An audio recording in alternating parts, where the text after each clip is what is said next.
Bem-vindo a todos que já se encontram presentes aqui.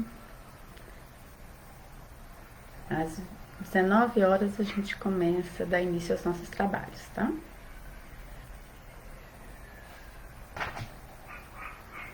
Sintam à vontade para pegar uma água, deixar uma água perto, porque caso tiver vontade, né? De tomar uma água. Quem puder, tá com o livro aberto também, SOS Família, no capítulo 7. É interessante que fiquem com esse livro para poder acompanhar o assunto. Quem vai assistir a primeira vez, é legal também que saiba que a gente vai utilizar esse livro, tá? Em especial o capítulo 7. E daqui 2 minutos a gente começa. O tema é anticonceptivos e planejamento familiar.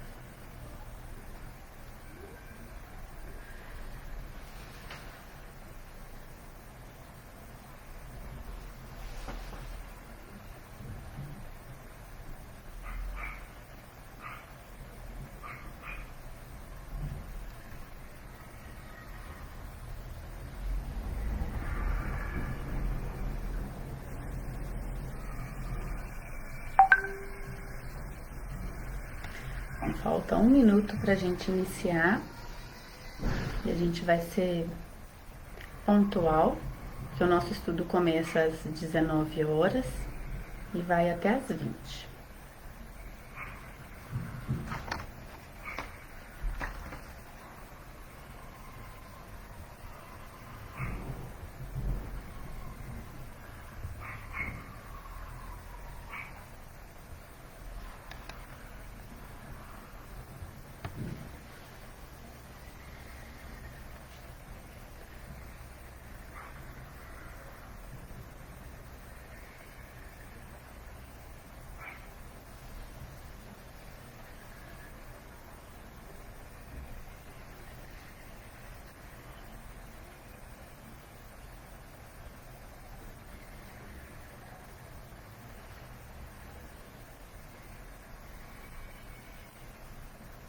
Bom, gente, agora já são 19 horas e nós vamos começar os nossos trabalhos da noite.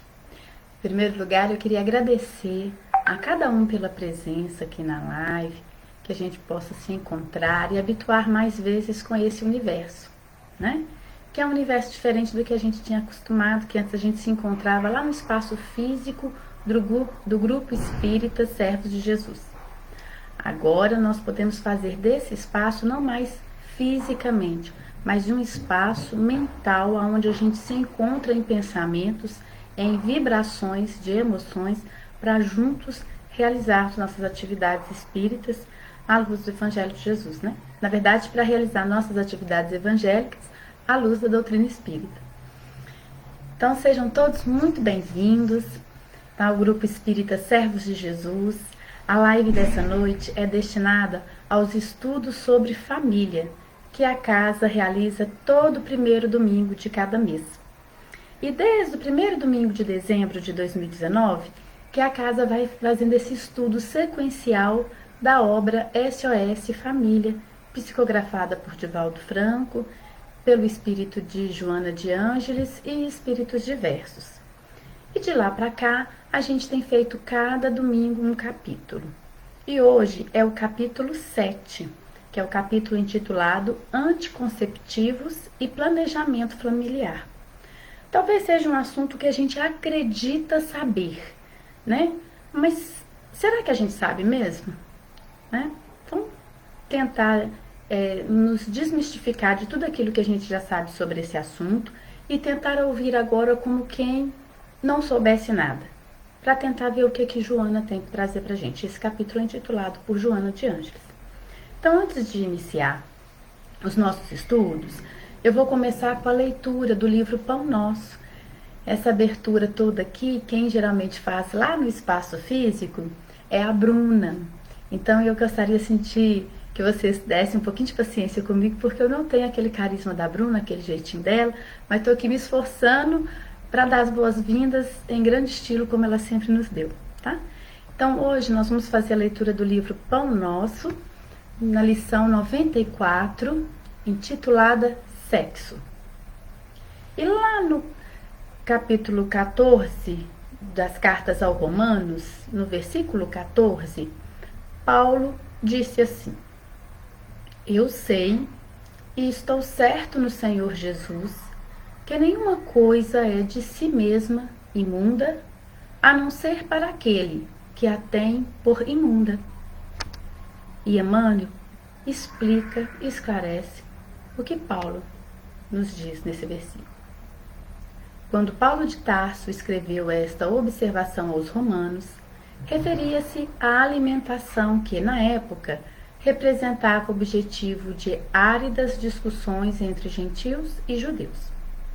Nos dias que passam, o ato de comer já não desperta polêmica perigosas. Entretanto, podemos tomar o versículo e projetá-los noutros setores de falsa opinião. Vejamos o sexo, por exemplo. Nenhum departamento da atividade terrestre sofre maiores aleives. Fundamente cego de espírito, o homem, de maneira geral, ainda não consegue descobrir aí um dos motivos mais sublimes de sua existência. Realizações das mais belas na luta planetária, quais sejam as da aproximação das almas, da paternidade na maternidade, a criação e a reprodução das formas, a extensão da vida e preciosos estímulos ao trabalho e à regeneração foram proporcionadas pelo Senhor às criaturas por intermédio das emoções sexuais. Todavia, os homens menoscabam o lugar santo, povoando-lhes os altares com as fantasmas do desregramento. O sexo fez o lar e criou o nome de mãe. Contudo, o egoísmo humano deu-lhe em troca absurdas experimentações de animalidade, organizando para si mesmo provações cruéis. O pai ofereceu o santuário aos filhos, mas a incompreensão se constitui em ofertas deles. É por isso que romances dolorosos e aflitivos se estendem através de todos os continentes da Terra. Ainda assim, mergulhado em deplorável desvios, perguntam o homem pela educação sexual, exigindo-lhe os programas. Sim, semelhantes programas poderão ser úteis, todavia, apenas quando espalhar-se a santa noção da divindade do poder criador, porque enquanto houver imundície no coração de quem analise ou de quem ensine, os métodos não passarão de coisas igualmente imundas. É Emmanuel, do livro Pão Nosso, psicografia de Chico Xavier, pelo Espírito de Emmanuel, na lição 94, intitulada Sexo. Com a harmonia dessa leitura, a harmonização da mesma, convido a todos agora para voltar a si, para a sua casa mental, para os seus pensamentos, para as suas emoções, a ponto de encontrar com o que lhe é mais sagrado. A confiança de que em qualquer momento, no decorrer de uma prece, podemos estar juntos do Pai. E convido a todos para o exercício da mesma. Senhor Jesus, Mestre amado, companheiro de todas as horas, que em nenhum momento nos deixou órfãos, trazendo conosco, na humanidade, para toda a humanidade, teu Santo Evangelho. Que as tuas sagradas Escrituras possam ser luzes para os nossos passos vacilantes e que essa doutrina bendita, que é a doutrina dos Espíritos, o Espiritismo, console nossas dores, esclareça nossas inquietações, dando-nos motivações de fé para erguermos e continuarmos o passo à frente. Ajuda-nos, Senhor, nessa noite, juntamente com a espiritualidade amiga do Grupo Espírita Servos de Jesus, que agora se fazem presente em cada lar aqui representado. e a cada espírito que ora se reúne na erradicidade para ouvir as mensagens que essa noite serão trazidas.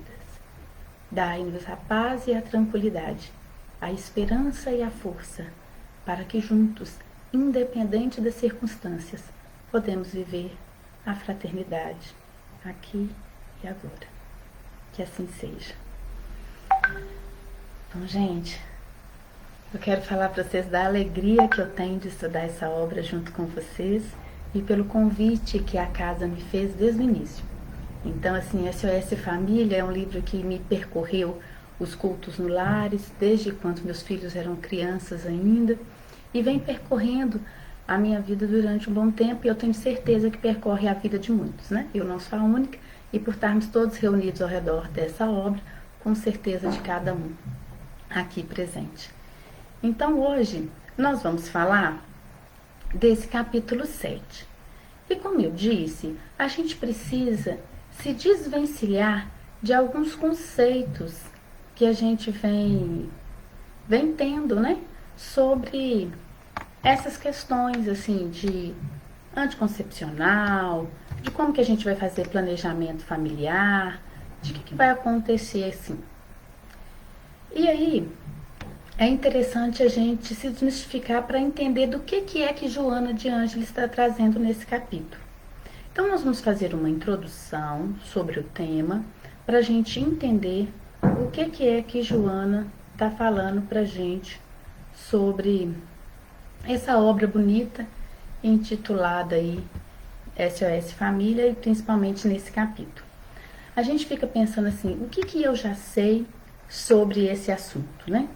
Então, será que esse negócio de anticonceptivo é bem novo? É um assunto de agora, da modernidade, da ciência, do socialismo, da geografia? Será que esse assunto é para agora? Então, nota que esse capítulo ele vai falar de duas coisas, que é o anticonceptivo e o planejamento familiar. Lembrando que uma coisa é como se fosse meio para outra. Então, a gente tem esses anticonceptivos como se fosse um meio para que a gente pudesse operacionalizar o planejamento familiar. Então, nós vamos dividir essa noite entre um assunto e outro. E vamos entender direitinho cada um para depois entrarmos mesmo no desenvolvimento da obra. Tudo bem? Vamos lá falando então sobre anticonceptivos. E a gente vai ver que é interessante. A anticoncepção tem uma história milenar. Bem antes, olha que interessante, Hipócrates, que é o pai da medicina, lá no ano 460 a 367 a.C., bem antes de Cristo, já sabia que a semente da cenoura selvagem era capaz de prevenir a gravidez. No mesmo período, Aristóteles mencionou a utilização da menta pulégium como anticoncepcional, no ano de 421 a.C. também. Então, olha que é no mesmo período. O uso de anticoncepcionais feito de plantas naturais parece ter sido tão difundido na região do Mediterrâneo que lá no século II a.C., Políbio escreveu que as famílias gregas estavam limitando-se a ter apenas um ou dois filhos. Olha que interessante, gente. Hoje é que a gente acha que as pessoas ficam querendo ter um ou dois filhos, né? Nós estamos falando de uma frase escrita há 2 séculos antes de Cristo, lá no Mediterrâneo. Então, diz que os antigos egípcios também utilizavam tampões vaginais como tampas feitas de excremento de crocodilo. E eu fico imaginando, o difícil era ficar vigiando o crocodilo para poder pegar esses excrementos, né? Ou então a região onde eles ficavam. Mas os egípcios já utilizavam esses excrementos para fazer os tampões vaginais. Ou então linho e folhas comprimidas para poder ter essa relação sexual e não gerar gravidez, né? A anticoncepção masculina também era praticada na antiguidade. Lá no século I a.C., Dioscórides afirmou que tomar extratos de uma planta considerada variação da madressilva durante 36 dias sequenciais podiam causar a esterilidade masculina. Então nota que não é uma coisa só destinada para a mulher na antiguidade. Tanto a mulher quanto o homem, desde a antiguidade, lá nos séculos antes de Cristo, já se havia essa preocupação ou essas ações oriundas dessas circunstâncias. Assim foi que estabelecida a relação do sêmen com a gravidez. Então as pessoas já começaram a entender que o sêmen masculino gerava a gravidez. E agora nós vamos para um lugar mais distante ainda. Além de ser antes de Cristo, nós vamos lá para Gênesis de Moisés, que é onde vai citar como que ocorreu essa questão.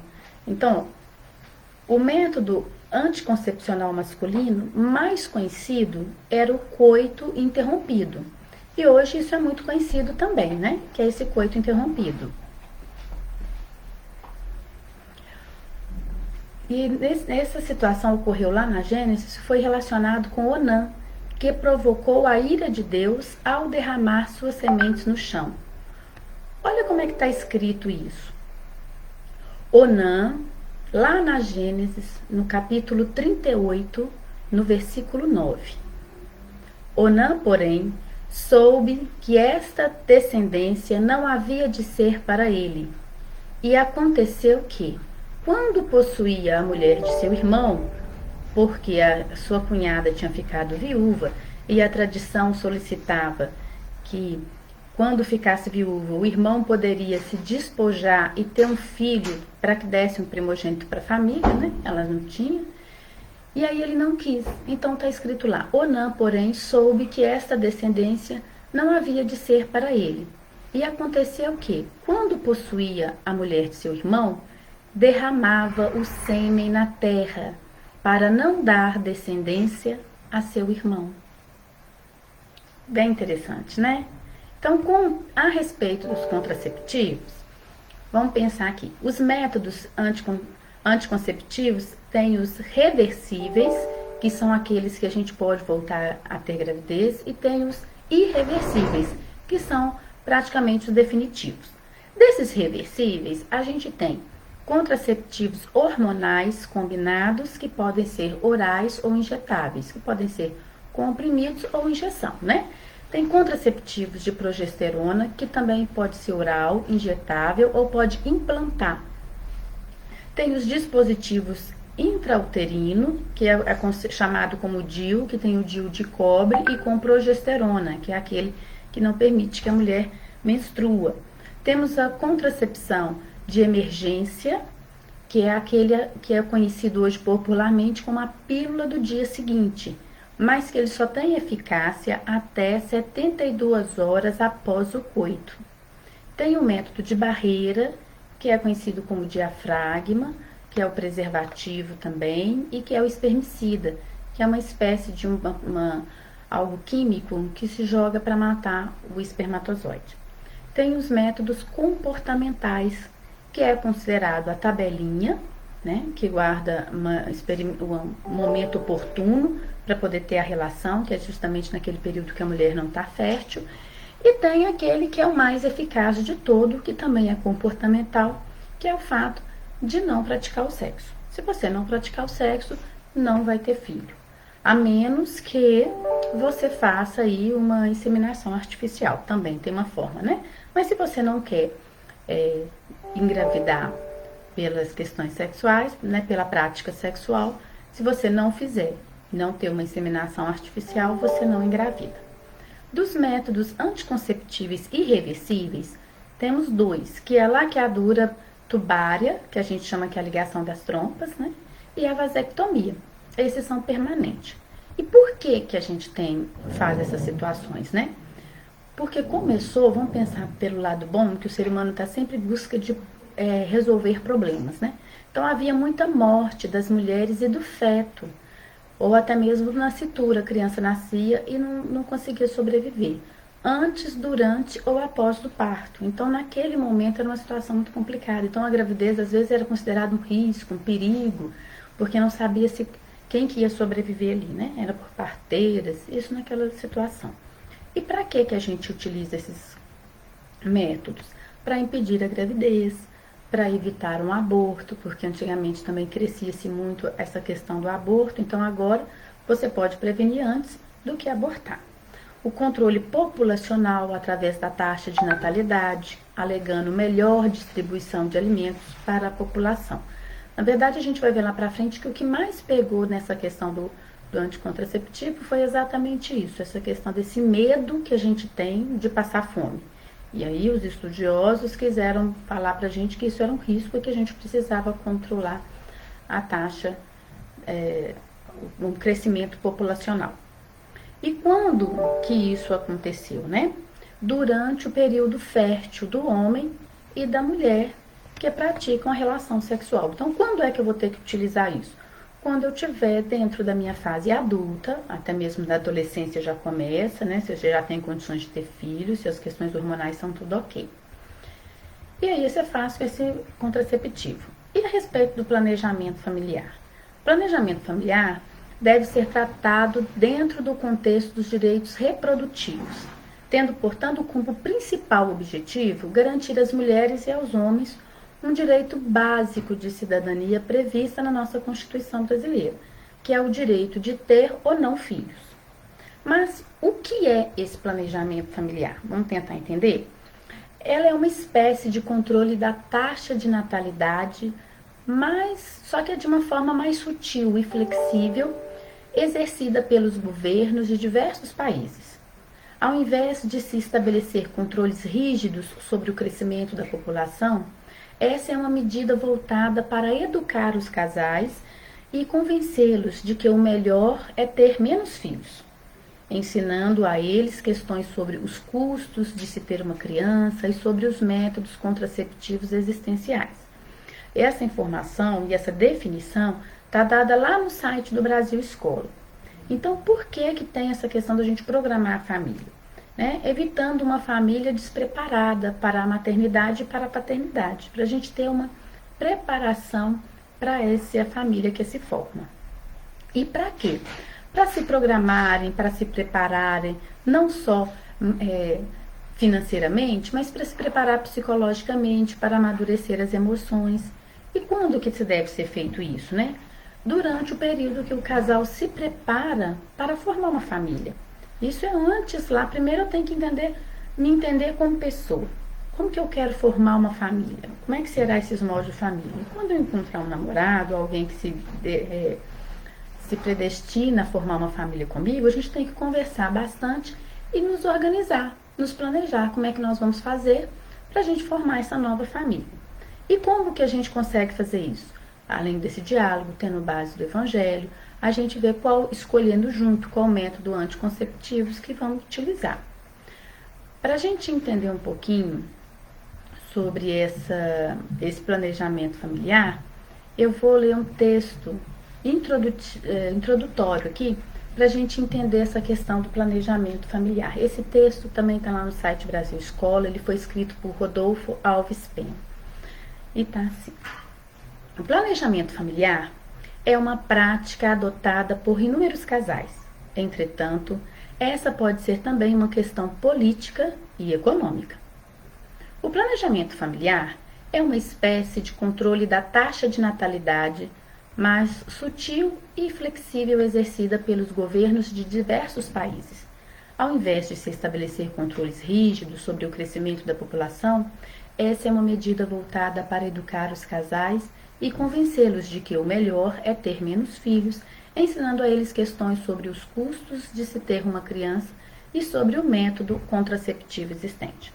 Portanto, percebe-se que o planejamento familiar não é somente uma questão que envolve a preferência pessoal dos casais, mas sim uma política de governo voltado para diminuir o crescimento populacional. Tal medida é fruto de uma perspectiva que defende que os problemas sociais e os grandes índices de miséria se devem ao quantitativo populacional, que, em tese, seria muito maior do que a produção de alimentos. Entretanto, sabe-se que a produção de alimentos hoje é mais do que suficiente para abastecer a população, faltando, na verdade, uma melhor distribuição de renda e acesso à alimentação em todo o mundo. Os países desenvolvidos registraram taxas de natalidade muito menores que a dos países subdesenvolvidos e, por isso, pressionam para que eles também diminuam seus índices. Na Conferência de Bucareste, realizada em Romênia em 1974, os países desenvolvidos liderados pelos Estados Unidos tentaram fechar um acordo que exigissem das autoridades mundiais um maior controle sobre o crescimento populacional. Entretanto, os países subdesenvolvidos produziram uma chamada Carta de Bucareste, na qual os signatários argumentavam que os problemas da fome e da miséria eram resultantes das limitações econômicas impostas pelas nações ricas sobre as nações pobres. O Brasil, no entanto, desde 1974, adotado medidas para educar e incentivar a prática do planejamento familiar para fins de controle das taxas de natalidade. Estabeleceu-se, através da mídia principalmente, que uma família ideal teria o número máximo de 2 filhos por casal. Além disso, acontece até hoje a distribuição de pílulas anticoncepcionais e camisinhas, bem como a venda desses produtos a preços acessíveis e sem controle médico. Com essas medidas, o controle de natalidade no Brasil e no mundo declinaram consideravelmente. Entretanto, a fome e a miséria ainda continuam assolando milhões de pessoas em todo o planeta. Vejamos o que diz a nossa veneranda Joana de Ângeles nesse capítulo 7. Joana considera que limitar casais a terem 2 filhos, impondo por métodos anticonceptivos irreversíveis, é transformando o indivíduo e sua função genética em simples máquina que somente deve ser acionada para o prazer, que nem sempre é capaz de proporcionar bem-estar e harmonia. E quando ela fala desse prazer aqui, ela está falando isso lá no parágrafo 2 desse capítulo. Ela está falando desse prazer simplesmente biológico, dessa junção de 2 corpos. Diferente do prazer que o sexo pode trazer, que ela narra lá no livro Amor Imbatível Amor, que é o encontro de almas materializado pelo encontro sexual, que é muito lindo. Então ela está distinguindo uma coisa da outra. Ela continua falando lá no livro O Homem Integral, que ela nos apresenta Jesus como um biótipo de homem integral. Por quê? Porque ela não considera simplesmente um homem biológico. Ela vai falar que esse homem ele é integral por haver desenvolvido todas as suas aptidões. E quais são essas aptidões? As aptidões que foram herdadas de Deus. Como Jesus é o nosso modelo e é o nosso guia de perfeição, significa que nós também somos um homem integral, que vamos chegar nessa integralidade assim que a gente desenvolver todas as nossas aptidões herdadas por Deus. Porque nós também somos filhos de Deus.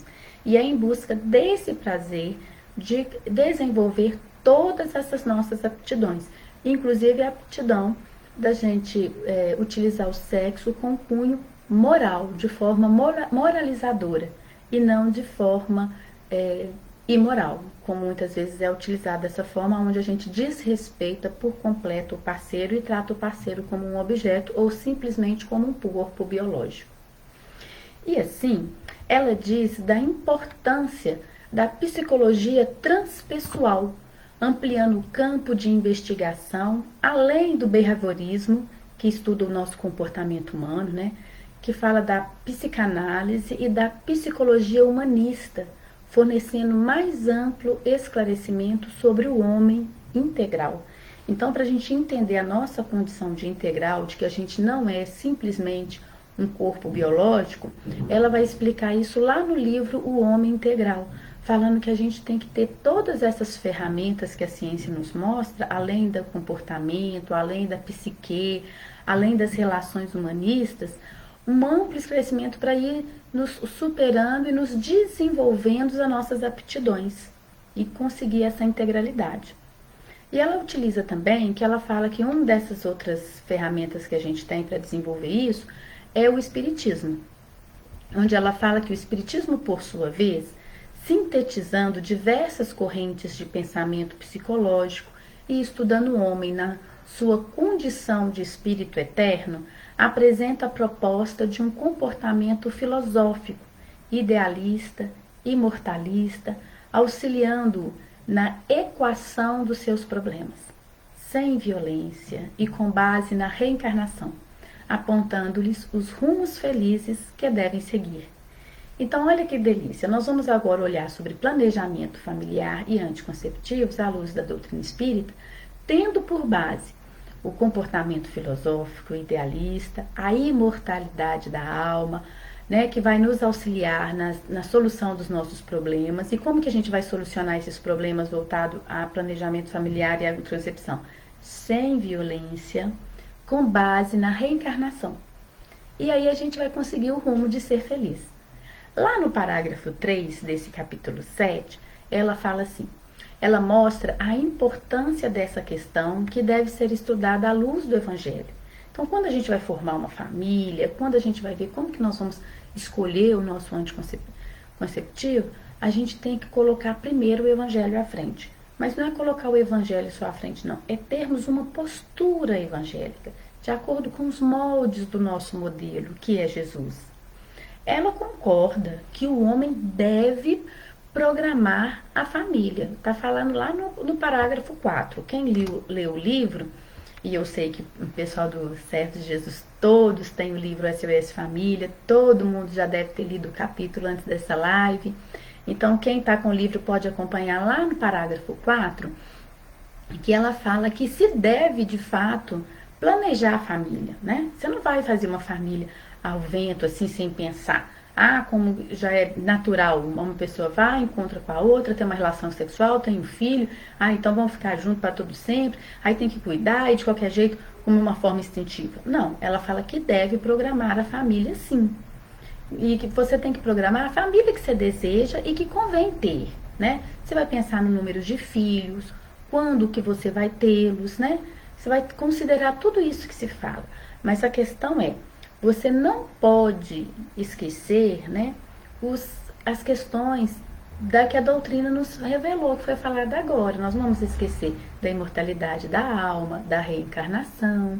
Por que a gente reencarna? Para a gente melhorar. Nós sabemos que a gente tem uma questão aí de resgate toda vez que a gente reencarna, porque nós estamos preparando, estamos superando os nossos problemas. Estamos, na verdade, buscando a nossa forma de ser integral junto com Jesus, toda vez que a gente desenvolve as aptidões doadas pelo Pai. Então, quando a gente resgata, é porque a gente desviou da lei, a gente vai voltar no ponto zero, para a gente começar a desenvolver as nossas aptidões. Então, a gente vai programar a nossa família, a gente vai pensar por todos esses planejamentos, mas a gente não pode ignorar que existe aí uma questão de resgate que faz jus, né? Tendo em vista o nosso passado. Como diz, né, geralmente nosso passado nos condena. Se nós já podemos acreditar na evolução como uma verdade, significa que o ontem foi muito pior do que hoje. E que hoje eu tenho a chance de consertar o ontem. Então nós vamos fazer toda essa programação levando isso em consideração. Ela ainda ressalta lá no parágrafo 5º que melhor usar o anticonceptivo do que abortar. Então, nota que isso é algo bem sério, né? Nós não vamos sair assim, tendo relações sexuais de uma forma impensada e tendo uma solução muito simples, acreditando ser simples, que é a questão do aborto. E isso não, né?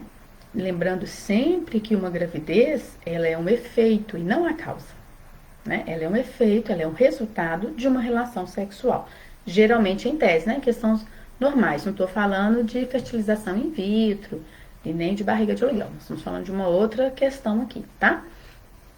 Então ela diz o seguinte, você pode impedir que os espíritos comprometidos em relação restrita com a evolução de ambos, né? Então tem ali espíritos que estão comprometidos com as nossas relações, tanto com a relação do pai com a relação da mãe. E ela fala que você pode, né, impedir o nascimento desses espíritos, que eles nasçam pelo seu intermédio. Não impedir o nascimento desses espíritos, você pode impedir que eles nasçam pelo seu intermédio, sendo seu filho. Mas você não pode impedir o nascimento deles, porque a providência divina vai fazer com que eles nasçam de outros casais. E o comprometimento entre vocês continuarão, né? Isso ela vai lá no parágrafo 6, onde ela fala, isso é permitido biologicamente com esses métodos conceptivos. Então, por exemplo, se eu tenho espíritos comprometidos, aonde eles podem vir a nascer através de mim, e a gente pode resolver, resgatar situações, podemos continuar nossas missões, podemos estreitar nossos laços de afinidade dessa família universal, mas aí eu me fecho, eu decido que nessa reencarnação, eu não vou ter filho e continuo todo o meu período biologicamente fértil utilizando o anticonceptivo. Eu posso fazer isso? Ela fala, pode, você pode impedir. Só que ela vai esclarecer também que, no entanto, se nós, seres humanos, podemos fazer o uso da nossa inteligência para tal, né, para tal situação, vocês imaginam a inteligência suprema, o que ela não pode fazer? Ela pode atuar com as suas soberanas leis da vida para trazer esses espíritos rejeitados por nós, como filhos biológicos, mas que eles venham para a convivência harmoniosa ou desafiadora, de acordo com o débito e o crédito que existe entre eles. Isso ela fala lá no parágrafo 7. Então, notem, a gente pode impedir? Pode, biologicamente falando. Mas lembrando, aí a gente pode lembrar bem da encarnação de Sugismundo, lá da obra de André Luiz, e ver como que foi feito esse planejamento todo para ele vir, a dificuldade dele com o pai, as questões que eles traziam do passado. E aquele casal, para aceitar aquele filho em desdobramento, aceitaram no plano espiritual receber. Eles poderiam também ter recusado pelo livre-arbítrio? Poderiam. Mas vocês acham que Sigismundo ia deixar de nascer? Claro que não. Poderia colocar alguém ali e em alguma circunstância os três iriam se encontrar novamente para ter a divina oportunidade de resgate. Porque o pai cuida de tudo, né? E ninguém está à deriva. Nós estamos assim, de uma forma muito organizada pelo mundo para nos desenvolver. É uma justiça e um amor tremendo que a nossa compreensão ainda intelecto e afetiva não alcança. Então, é muito interessante a gente saber que tem uma força muito maior que nos rege para os nossos objetivos reais, que são superar, né, desenvolver todas as nossas aptidões, que é o progresso. Então, o objetivo do Pai é que a gente seja perfeito, por isso que Jesus nos fez esse convite. Então, desenvolvendo nossas aptidões, nós vamos encontrar essa integralidade. E independente das nossas vontades e das nossas inteligências aqui relativas, existe a inteligência suprema que cuida de tudo. E quanto a isso, a gente pode ficar tranquilo, porque Deus não abandona ninguém e nem deixa ninguém à deriva.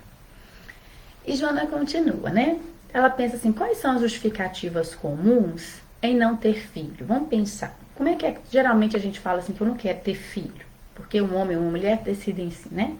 Aí geralmente falam, eu não sei se eu posso educar meu filho, eu não tenho condição de educar. Ter filho sem recurso financeiro para cuidar deles é uma irresponsabilidade. Isso também é uma coisa que foi colocado na mídia e é colocado na mente da gente como se verdade fosse, né? E a gente acredita nesse sofisma.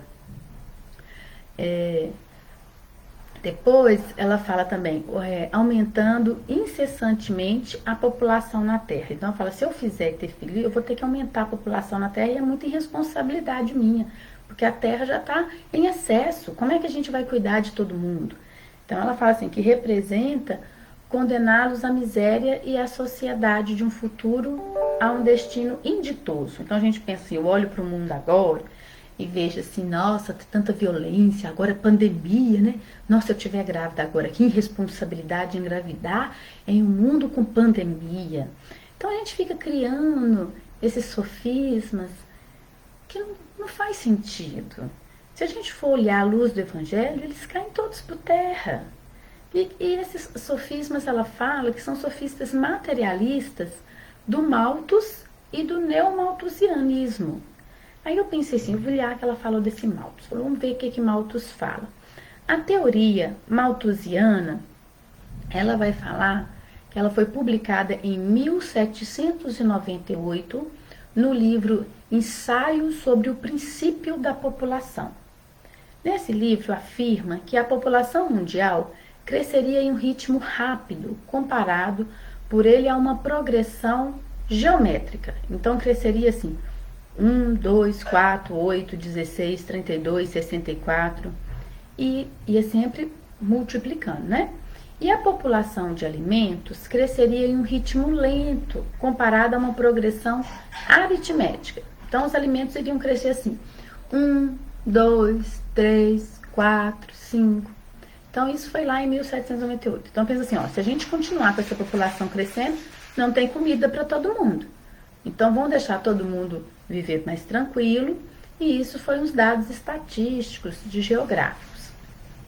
Depois, lá na Segunda Guerra Mundial, surgiu a teoria neomalthusianismo, que fala somente que se afirmou nos estudos da demografia após a Segunda Guerra Mundial, que aí já foi no período de 1939 a 1945, em função da explosão demográfica ocorrida nos países subdesenvolvidos, das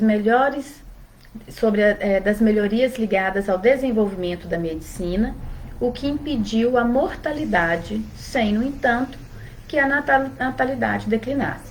Então, eles estavam pensando assim, olha, a medicina diminuiu a questão da mortalidade, então as pessoas estão vivendo mais, estão morrendo menos, né?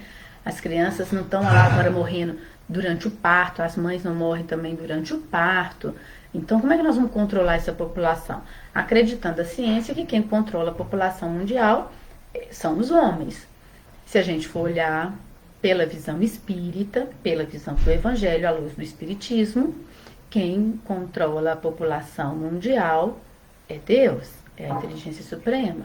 São as leis morais, aonde tem a lei da procriação, não é assim? Então, a gente vê que tudo tem um equilíbrio organizado pelo Pai. Mas a teoria neomalthusiana não pensa assim.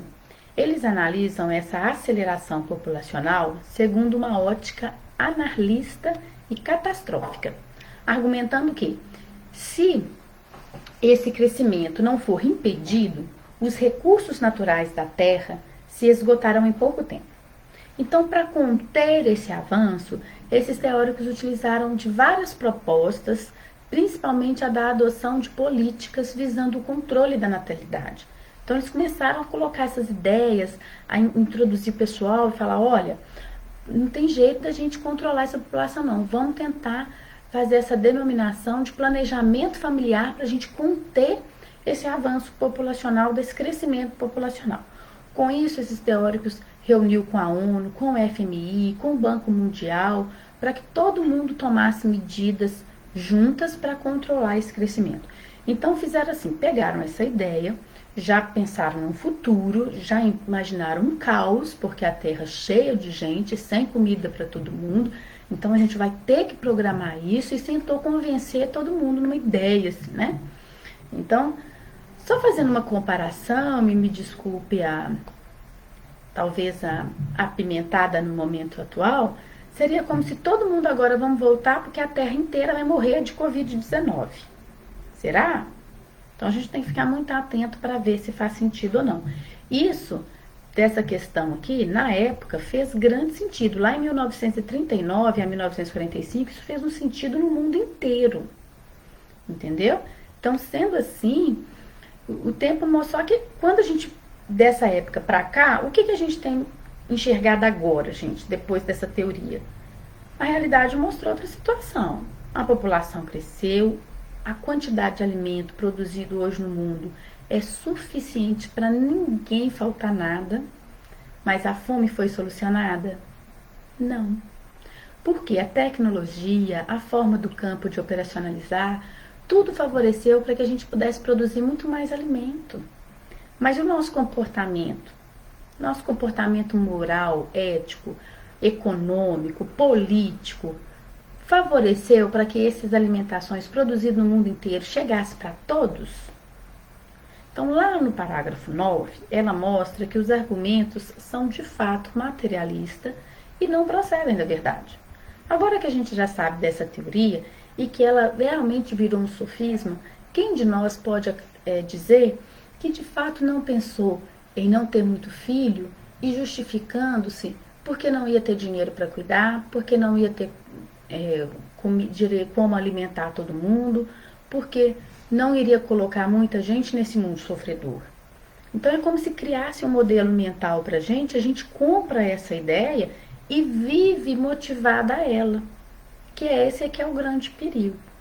Então Joana afirma que ninguém pode formular uma visão perfeita do porvir, do futuro. Ela fala isso lá no parágrafo 10 do livro.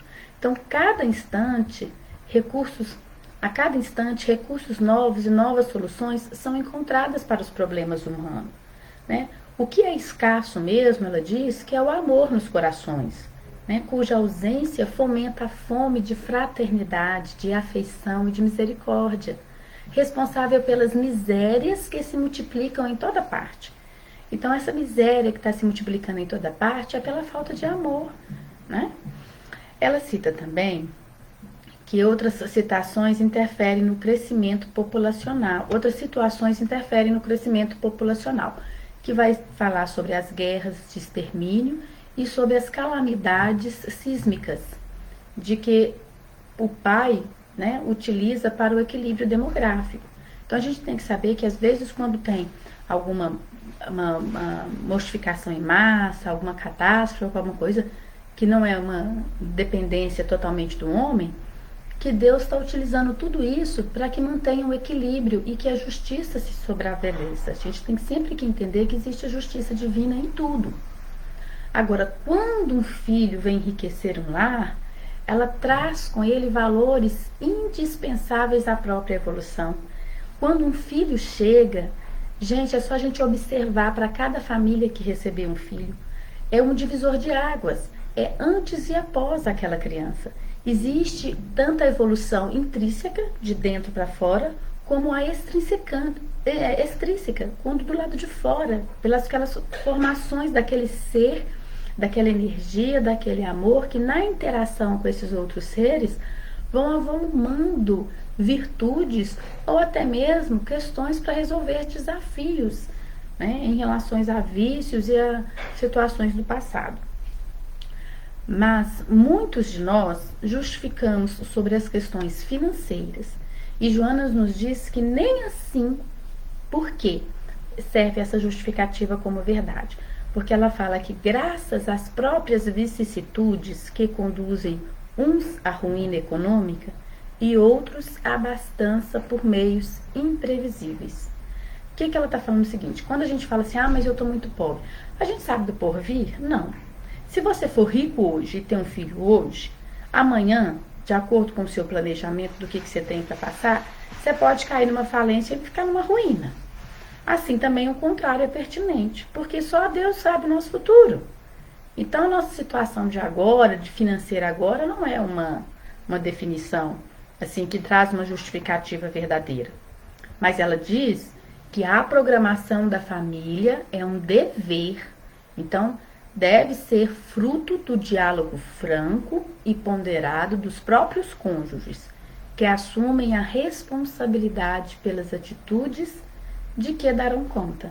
Isso ela fala lá no parágrafo 16. Então é o seguinte, olha, então Deus cuida de tudo, a gente não sabe o dia da manhã, então vamos ter filho, vamos fazer família sem pensar de nada, porque Deus vai cuidar de tudo, entrega ao abandono. Não, não é assim. Ela fala, olha, precisa fazer o planejamento familiar sim, precisa programar. Porque a gente tem que cuidar do nosso desenvolvimento. Nós somos dotados de inteligência, de racionalidade, feita para isso. Então a gente tem que fazer. Agora ela fala que o uso dos anticonceptivos, como a implantação no útero, que às vezes é o caso do DIU, né, de dispositivos anticoncepcionais, mesmo quando considerado legal e higiênico, necessita possuir um caráter moral, a fim de se evitarem danos de variada consequência ética. O que ela está explicando para a gente? Olha, faça de forma moralizadora. Não coloca um DIU aí para você levar uma vida promíscua e poder ter essa liberdade de sair transando com vários homens em várias situações, se tornando um objeto. E vice-versa. E nem para o homem fazer de qualquer outro ser humano um objeto como uma matéria, algo assim biológico. Isso é que não é legal. Então Joana diz que motivados pelo amor livre, teve uma época aí, do que era esse amor livre, é bom a gente entender, né? Que às vezes é uma expressão que a gente usa e as pessoas não entendem o que é. Então, amor livre tem sido utilizado desde o século XIX para descrever um movimento social que rejeita o casamento e despreza estereótipos de que acredita no amor sem posse, controle ou nome. Então, o amor livre surgiu enquadrado no seio do movimento anarquista, em conjunto com a rejeição da interferência do Estado e da Igreja na vida e nas relações pessoais. Então, alguns defensores do amor livre consideravam que tanto os homens como as mulheres tinham direito do prazer sexual, o que na era vitoriana era profundamente radical. Então ela fala que esse pensamento do amor livre é que trouxe para a humanidade muitas questões assim dolorosas, porque ela fala, ela fala isso lá no parágrafo 18. Joana diz que motivados pelo amor livre nos levou a uso desordenado da tabelinha, que de certo modo favorecendo a libertinagem humana, então a gente ficou sem utilizar a nossa, vamos dizer assim, né, as nossas potencialidades sexual de uma forma desregrada, né, uma desorganização moral e social dos homens que se tornaram vulneráveis à delinquência, quer dizer, ficou todo mundo assim sujeito a voltar à delinquência. A gente também ficou expostos à violência, com isso houve-se múltiplas frustrações. É tão interessante quando ela fala sobre esse respeito das múltiplas frustrações, porque ora trouxe tanta infelicidade, né, de uma forma forte, que multidões que transitam entre as inertes e os embetadas, e é interessante porque ela coloca essas palavras, né, embetadas. Bom, só a gente conduzir aqui, que eu até criei um glossário para a gente poder explicar. Embetadas é uma ação de enfraquecer ou atrofiar as capacidades intelectuais ou a consciência de alguém, né? Quer dizer, você colocou essas ideias de amor livre, colocou a condição da pessoa não entender, né? O que está acontecendo sem ela deixar o instinto sexual dominar ela, sem ela conseguir raciocinar, planejar, dominar. Isso levou tanto a uma situação de abusos, que as pessoas começaram, de abusos de alucinógenos, as pessoas começaram a se drogarem para poder utilizar cada vez mais de prazeres sexuais. Então, se eu precisar transar com 3, com 4, com 5, com 6 pessoas ao mesmo tempo, eu não vou aguentar, vou usar droga para fazer isso. Que é o que muitas pessoas que vivem dessa atividade sexual fazem uso, levando à loucura ou a suicídio. Quantas pessoas que vivem do sexo não vai ao suicídio e à loucura? E como que mesmo essas pessoas que vivem do sexo, que aceitam e que se dispõem a ter filho, que tem muitas organizações que recebem essas crianças para a vida agora. Haja vista aí quem assistiu o filme do Divaldo, como que Divaldo conseguiu receber tantas crianças dessa forma e amar, e terem homens agora tão assim dispostos aí a desenvolver suas potencialidades herdadas pelo pai, né? A conseguir fazer seus resgates e viver na matéria para se desenvolverem. Então, como a ciência chegou a aceitar a teoria do neomalthusianismo, né? Como é que aconteceu isso? Como é que a ciência foi feita isso, né? Então foi devido a uma experiência, ela vai relatar lá no parágrafo 19, que a ciência chegou a essa conclusão e a entender que essa teoria era interessante para se espalhar no mundo inteiro essa ideia, e pedir para que todo mundo utilizasse, né, fizesse dessa forma, só tivesse 2 filhos no máximo, né, ou 1, e daí ia fazer laqueatura depois de 2 filhos, conseguir essa situação, quase assim um pânico, uma neurose, para não ter muito excesso populacional. Como é que a ciência chegou a isso? Porque houve uma experiência com ratos em laboratórios. Então eles estimularam para que os ratos se procriassem e que ficassem com superpopulação em um espaço bem pequenininho. Gente, olha como que essa experiência, e às vezes a gente da ciência pode fazer umas coisas assim que às vezes a gente tem até vergonha, né? Porque como que nós vamos colocar a Terra, por mais que a gente tenha essa brincadeira de falar que a Terra é pequenininha, mas você imagina uma população que pudesse superpopulacionar a Terra de tal forma que não tivesse espaço. A gente vê isso na Índia e na China, um crescente populacional, mas se a gente distribuir esse povo todo para o mundo afora, para chegar ao mundo todo assim, nessas mesmas condições que eles colocaram os camundongos, ia ser diferente, né? Então eles fizeram essas experiências com os ratos do laboratório, que geralmente são os camundongos, estimulando essa procriação excessiva nesse espaço curto. E isso eles viram que causou nesses camundongos alucinação e essa incapacidade, eles se tornaram ratos incapazes. Só que, gente, essa experiência não dá para a gente poder colocar para o ser humano. Né? Então, dessa forma, eles começaram a justificar suas teses de luta contra a natalidade espontânea. Então, a gente não podia ter um filho espontaneamente. Mas com a observação neutra, se a gente olhar para o mundo de forma assim tranquila, neutra, a gente vai verificar que com o homem não tem acontecido o mesmo que acontece com os roedores. Então, não acontece isso. Né? Não é assim com a humanidade. Como é que nós vamos colocar o planeta Terra nessas mesmas condições que foi colocado os camundongos e nos fazer incentivar a procriar de tal forma aonde não caberia, não teria espaço, ficaria um acumulado no outro. Então é meio complicado, né? A gente tem que tomar muito, a gente tem que ter muita parcimônia na hora da gente analisar, inclusive até os estudos científicos e essas ideias, né? Para a gente ter mais tranquilidade. E agora a gente já está chegando no final, nós vamos concluir e vamos concluir com Joana de Ângeles. Por que ela tem falado desse planejamento familiar, desse anticonceptivos, para nos enriquecer, para nos mostrar o quê, né? Então, para concluir, Joana nos apresenta a solução para essa questão, que é na evangelização do homem para a pacificação e a concórdia que vão dominar os corações do homem. Então, para a gente poder solucionar isso, é simplesmente a gente nos evangelizarmos, porque a gente vai se tornar um ser pacificado e aí a gente vai fazer essa concórdia que dominará os nossos corações. Nós vamos ser cordiais. Isso significa que nós não vamos tratar um outro ser humano como um corpo biológico apenas.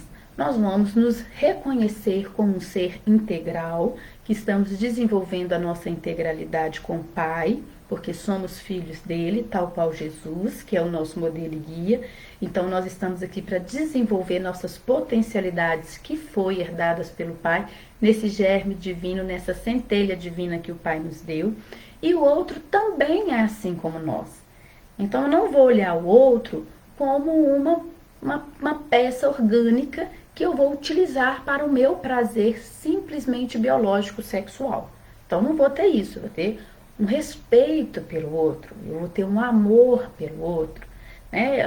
Eu vou poder também dividir minha comida. Se o medo é da fome, eu vou dividir minha comida também. Então, para fazer essa questão com... Só um minutinho aqui, gente. Então, para fazer esse planejamento familiar, com esse ou aquele método anticonceptivo, a gente tem que recorrer ao Evangelho. A gente tem que orar e meditar. É o que ela fala lá no parágrafo 22. Então, nós vamos fazer nosso planejamento familiar? Vamos sim. Mas nós vamos basear em sofisma, em que a ciência está falando, em que está todo mundo comentando, em que tem que ser assim, de partes externas? Não. Nós vamos fazer nossos planejamentos motivados pelo amor, pelas orientações de Jesus, sabendo que somos seres imortais, sabemos que necessitamos das reencarnações, que temos espíritos vinculados a nós e que precisamos nos preparar para recebê-los com muito amor. E aí Joana vai tecer os parágrafos seguintes, nos consolando e nos esclarecendo dessa importância do planejamento familiar à luz do Evangelho. Ela diz assim: Deus tudo provê, sem dúvida, utilizando o próprio homem para tais fins. Olha em derredor e concordarás. Os animais multiplicam-se, as espécies surgem ou desaparecem por impositivos evolutivos e naturais. Muitas espécies, ora extintas, sofreram a sanha do homem desarvorado, mas a ordem divina sempre programou com sabedoria a reprodução e o desaparecimento automático. O fantasma da fome, de que se fala, Mesmo quando a Terra não possuía superpopulação, como as pestes e as guerras, dinamizou no passado cidades, países inteiros. Aí ela diz: conserva os códigos morais esculpidos no espírito e organiza a tua família. Olha que delícia! Quais são os códigos morais que estão esculpidos no nosso espírito? Gente, a lei divina que está na nossa consciência. Então vamos nos rever a nossa consciência e vamos organizar a nossa família. Confiante, ela diz, entregando-te a Deus e porfiando no bem, porquanto em última análise dele e tudo procede como atento Pai de todos nós. Então, tudo vem do Pai, tudo procede do Pai. Mas isso não significa que já que procede dele, vem dele, como diz ela, que não vamos cruzar os braços e vamos deixar a vida nos levar. Não. Nós vamos planejar sim, mas não apoiado em sofismas. Não apoiado em teorias que só da gente observar e ver a evolução do tempo, a gente vê o que caiu por terra e que as nossas questões, elas estão muito mais responsáveis no desenvolvimento da nossa moralidade do que do controle de natalidade. Não é verdade? E é só a gente pegar esse gancho do que está acontecendo agora, dessa pandemia que estamos vivendo. Nós vamos observar os fatos de forma neutra ou vamos sair acreditando em sofismas? Que agora vamos começar a ficar preocupados porque toda a humanidade vai desencarnar de Covid-19. Se a gente for olhar os dados, quantas pessoas contaminadas e quantos óbitos de fato de Covid-19, nós vamos ver que o percentual não é tão significante assim. O que não requer que a gente não se deva preocupar. O que requer que a gente tenha que se cuidar, não motivado em sofismas, mas motivado na preservação do corpo, na fé de que tudo ocorre porque é a vontade de Deus, mas nos preservando, nos cuidando, atento ao nosso corpo, né? Que é o mais importante. Então a gente sempre tem que confiar. Então Joana fala nesse último parágrafo exatamente isso. Conserva os códigos morais esculpidos no espírito e organiza a tua família, confiante, integrando-te a Deus e porfiando no bem, porquanto, em última análise dele, tudo procede como atento Pai de todos nós. Joana de Ângeles. Gente, agradecendo a vocês pela companhia. Gente, saiu? Vocês estavam me ouvindo? Estavam, né? Porque parece que tinha saído aqui. Mas vamos lá. Então, só para a gente poder agradecer agora que a gente já chegou ao final, agradecer todo mundo que estava aí conosco, principalmente a espiritualidade amiga, né? Que está aí com a gente, que nos reuniu e que nos orientou sobre esse assunto. Eu vou fazer a prece agora de encerramento.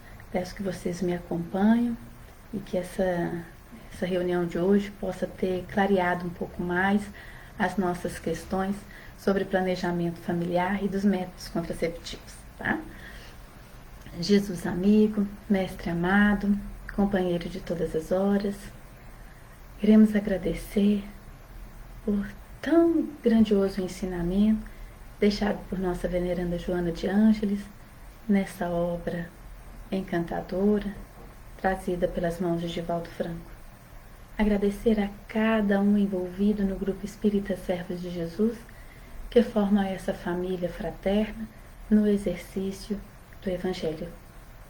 Dai-nos, Senhor, condições de vivenciar esses ensinamentos no nosso dia a dia de forma simples e sincera, para que passo a passo possamos entender e desenvolver nossas potencialidades, fazendo de nós espíritos cada vez mais próximos de Ti. Que assim seja. Gente, eu quero convidar cada um que está aqui assistindo a live para poder participar da live que vai acontecer na próxima quarta-feira, no dia 8/7. Vai acontecer às 20 horas, das 20 às 21 horas. O tema é imperdível para quem abraçou a doutrina espírita. O tema é mediunidade e reunião mediúnica. Quem vai fazer essa live vai ser o Edgar de Souza. Então convidem todos os interessados no tema, porque quarta-feira, às 20 horas, vamos estar falando sobre ele aqui no Grupo Espírita Servos de Jesus. Então, eu quero desejar boa noite a todos, né? Que Jesus nos ampare, nos acompanhe durante toda a eternidade. Que assim seja. Um abraço.